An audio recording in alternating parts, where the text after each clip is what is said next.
Hey guys, welcome to the Tech Source, and yes, I'm back. So today we are taking a look at a new PC build Danny has done, and it is, as you can see, using the Thermaltake Level 10 GT.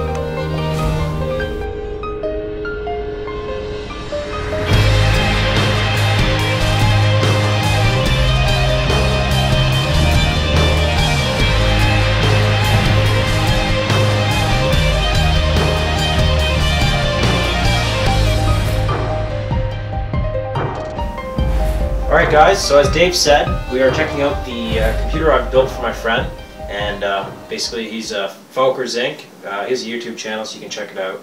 I'll put a link in the description. He's a good friend of mine, went to elementary school, high school, and college with this guy, so I helped him out. We went out, balls to the wall, built one of the best computers you could build, minus, it doesn't have a GTX 590, or it doesn't have, an ATI 6990, or an SLI setup, but we went for a really good single video card.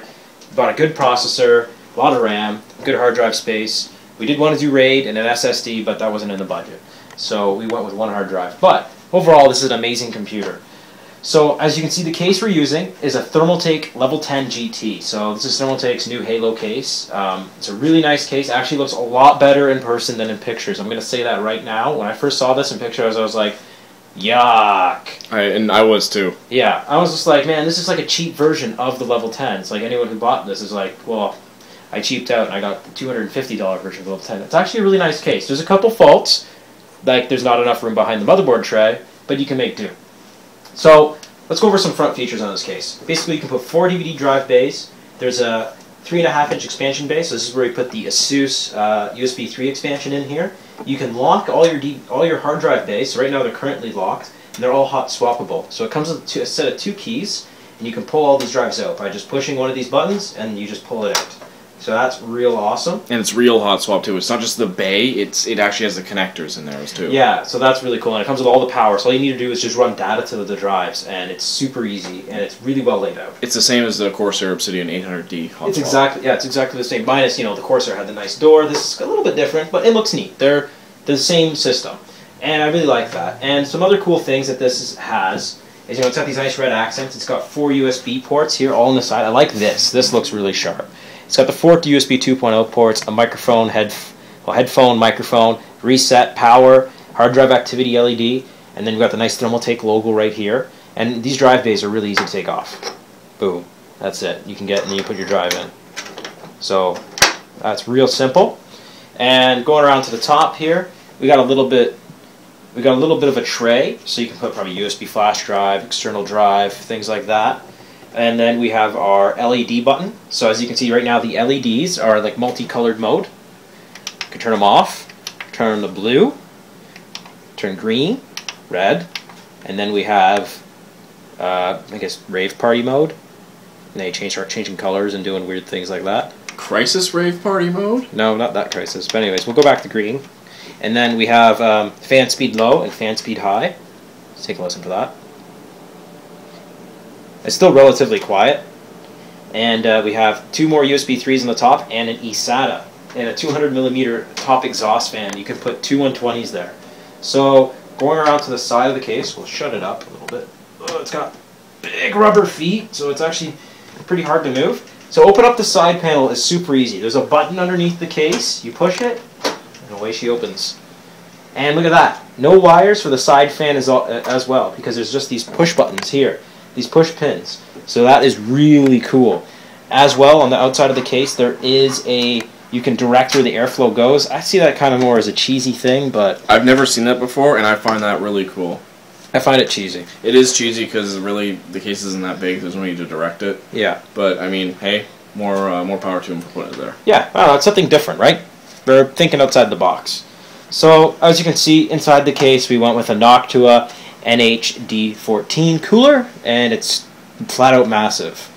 And it's a really nice cooler. It's dead silent. I really like it over my H70 I have in my personal computer.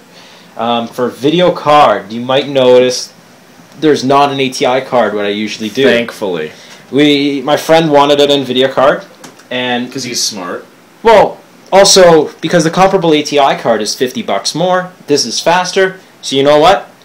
Personally, if I was looking in the $300 range for a video card, I would buy an NVIDIA GTX 570. That's right. This is the MSI overclocked one, so it is a little bit faster than your traditional card, which is awesome. Comes with Afterburner out of the box, so you can overclock this, change the fan speeds and all that.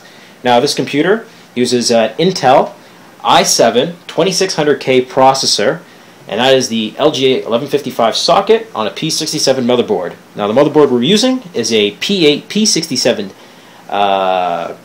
P67 Deluxe motherboard from ASUS, and it's a really nice board. There's the box there, and this is the B3 stepping. So this is the new revision of the stepping. So any of the issues that the old boards had is now fixed.